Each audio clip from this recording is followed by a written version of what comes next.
स्वातंत्र्याच्या अमृत महोत्सवी वर्षातही संगमनेर तालुक्यातील लोहारे येथील दूषिक दलित वस्तीला आजही पक्क्या रस्त्याची प्रतीक्षा आहे। तब्बल 75 वर्षांनंतरही ही वस्ती मूलभूत सुविधेपासून वंचित असून प्रशासनाच्या उदासीनतेमुळे ग्रामस्थांमध्ये तीव्र संताप व्यक्त होत आहे। वारंवार निवेदने देऊनही आणि आश्वासनांशिवाय काहीही पदरी न पडल्याने आता ग्रामस्थांनी तीव्र आंदोलनाचा इशारा दिला आहे। लोहारे येथील सुमारे 100 ते 150 लोकवस्ती असलेल्या दूषिक दलित वस्तीत जाण्यासाठी आजही कच्च्या वाटेचा वापर करावा लागतो। पावसाळ्यात ही वाट पूर्णपणे चिखलमय होते, ज्यामुळे शाळकरी मुले, वृद्ध नागरिक आणि रुग्णांना ये-जा करताना अतोनात अडचणींचा सामना करावा लागतो। मुख्य रस्त्यापासून वस्तीपर्यंतचा रस्ता आजही न झाल्याने येथील जनजीवन विस्कळीत झाले आहे। या गंभीर समस्येबाबत अमोल दुशिग यांनी तीव्र नाराजी व्यक्त केली। ते म्हणाले, दलित वस्तीच्या विकासासाठी स्वतंत्र निधी उपलब्ध असतानाही प्रशासन आमच्या वस्तीसाठी निधी देत नाही। हा आमच्यावरील अन्याय असून तो तात्काळ थांबायला हवा। स्थानिकांनी अनेक वेळा ग्रामपंचायत तसेच तालुका प्रशासनाकडे रस्त्यासाठी निवेदने दिली आहेत, मात्र प्रत्येक वेळी फक्त आश्वासनच मिळाली। या प्रशासनाच्या दुर्लक्षामुळे काही दिवसांपूर्वी रस्त्याच्या वादातून एका युवकाने आत्महत्या केल्याची धक्कादायक घटना घडली होती। तरीही प्रशासनाने यातून कोणताही धडा घेतल्याचे दिसत नाही, हे दुर्दैवच आहे। रस्त्याच्या प्रश्नावर आता ग्रामस्थांनी एकत्र येत तीव्र आंदोलनाचा पवित्रा घेतला आहे। येथील शेतकरी व दलित वस्तीत राहणारे भाऊसाहेब नामदेव दुशिंग, अर्जुन सोपान दुशिंग, सुनील सोपान दुशिंग, भीमराज सोपान दुशिंग, वसंत भिकाजी दुशिंग, ज्ञानदेव भिकाजी दुशिंग, विठ्ठल कारभारी दुशिंग, विलास त्र्यंबक दुशिंग, संभाजी त्र्यंबक दुशिंग, शिवाजी त्र्यंबक दुशिंग, जिबक दुशिंग, लक्ष्मण बाबूराव दुशिंग, शिवाजी मथुरारी पोकळे, भीमराज माधव पोकळे, लहानभाऊ माधव पोकळे, सोमनाथ बाबूराव पोकळे, गोरख बबन पोकळे, साहेबराव शंकर पोकळे, नवनाथ कारभारी पोकळे, अण्णा कारभारी पोकळे, बाळासाहेब किसान जोंधळे यांच्यासह अनेक रहिवाशांनी या आंदोलनात सहभागी होण्याचा निर्धार केला आहे। ग्रामस्थांचे म्हणणे आहे की स्वातंत्र्याला 75 वर्ष होऊनही आमच्या वस्तीत अजूनही रस्ता नाही, हा लोकशाहीचा अपमान आहे।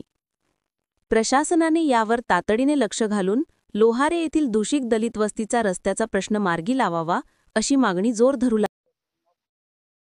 माझं नाव अमोल भाऊसाहेब दुशिंग, मी लोहारे गावचा रहिवासी असून सध्या पावसाच्या अतिवृष्टीमुळे आज ह्या रस्त्याची अशी परिस्थिती झाली आहे की आम्हाला दैनंदिन जीवन जगणं कठीण झालेलं आहे। आणि अशा परिस्थितीमध्ये ॲम्ब्युलन्स झालं, इतर जीवनावश्यक वस्तू काही आणायचं ठरलं गावातून, तरी ह्या रस्त्यातून आम्हाला यावं लागतं। तर माझी प्रशासनाला अशीच विनंती आहे की या रस्त्याची मंजुरी त्वरित आणि लवकरात लवकर मिळवून द्यावी, जेणेकरून भविष्यात असे परत प्रॉब्लेम नाही झाले पाहिजे। कालच माझ्या वडिलांचा इथं ह्या खड्ड्यात पडून हात मोडलेला आहे, हे समोर दाखवतो मी तुम्हाला। याच्या आधी पण माझ्या वडिलांना अटॅक आला होता, तर त्या अटॅकच्या वेळेस सुद्धा गाडी ह्या रस्त्यामुळे आणता नाही आली, रस्त्यापर्यंत वडिलांना उचलून नेण्यात आलं। देवाकृपेने कसं तरी जीव वाचला। हे माझे वडील आहेत, आज माझ्यासमोर उभे आहेत, पण जर रस्ता चांगला असता तर अजून फरक पडला असता। प्रशासनाला कळकळीची विनंती आहे की ह्या रस्त्याचं लवकरात लवकर निधी मंजूर करून हा रस्ता आमच्यासाठी मोकळा करून द्यावे। या ठिकाणी लोहारे येथील हाडकी वस्ती म्हणून एक रस्ता आहे, तो रस्ता इतका काही मोडकळीस आलाय, शेजारील शेतकऱ्यांनी थोडासा अन्याय करून इकडून तिकडून दाबून दुबून तो रस्ता एकदम मोडकळीस आणलाय। तर आम्ही ग्राम पंचायतला वेळोवेळी जाऊन बऱ्याच वेळा आम्ही त्यांना बोललो, पण ते काही दखल घेत नाहीत या रस्त्याची।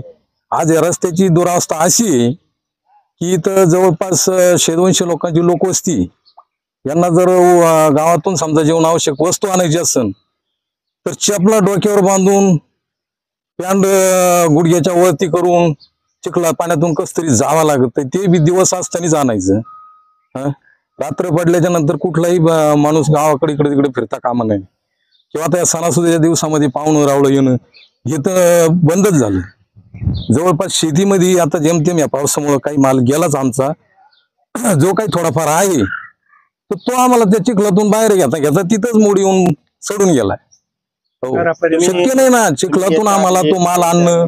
प्रकरण दाखल केलं का रस्त्यासाठी? कित्येक वेळा आम्ही ग्रामपंचायतला सांगितलंय की आमच्या रस्त्याचं काहीतरी करावं, पण हा काय रस्ता म्हणजे तहसीलदारांकडे काही इतक्या लांबवर आम्ही काही गेलोच नाही, कारण आम्हाला वाटलं बुवा समजा ग्रामपंचायतीतून होईल बुवा ह्या अपेक्षेनं आम्ही आजपर्यंत थांबलो.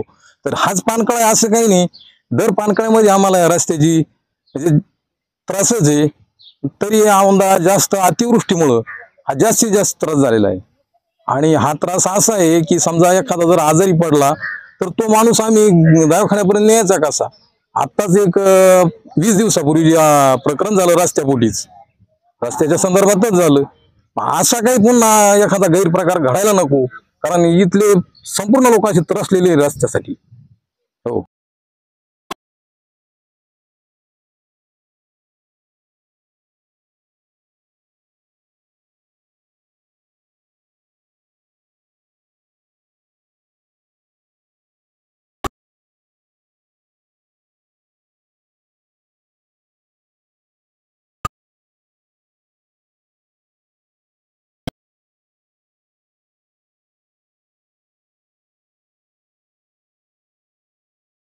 दर महिन्याचे वीज बिल पाहून धक्का बसतोय. 4,000, 5,000, कधी कधी 6,000पेक्षा जास्त बिल आणि काहीच कमी होणार नाही असं वाटतं. हे बिल कधी कमी होणार, पण आता काळजी करू नका.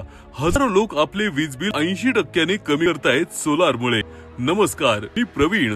हा व्हिडिओ खास त्यांच्यासाठी आहे जे दर महिन्याला वाढणारे वीज बिल पाहून वैतागलेत. वीज वापरतोच पण बिल मात्र दर महिन्याला वाढतच. एसी, फ्रीज, वॉशिंग मशीन सगळं वापरायला तर लागते, पण महिन्याच्या शेवटी बिल पाहून मनात एकच विचार, लाईट बिल कधी कमी होणार. आता यावर खरे समाधान श्रीपाद सोलार सिस्टीम. एकदाच गुंतवणूक करा आणि पुढची 25 वर्ष फ्री वीज वापरा. ना जनरेटरचा आवाज, ना वाढणारे बिल. आम्ही प्रमोद एंटरप्राइजेस. आमचे ध्येय एकच, तुमचे वीज बिल अर्ध्यापेक्षा जास्त कमी करणे आणि तुमच्या घराला सोलर पॉवर्ड बनवणे. तर आजच खाली दिलेल्या व्हॉट्सअप बटनवर क्लिक करा. आम्ही तुमच्या घराची मोफत साईट व्हिजिट करून योग्य सोलार सिस्टीम दाखवू. अधिक माहितीसाठी आजच संपर्क साधा.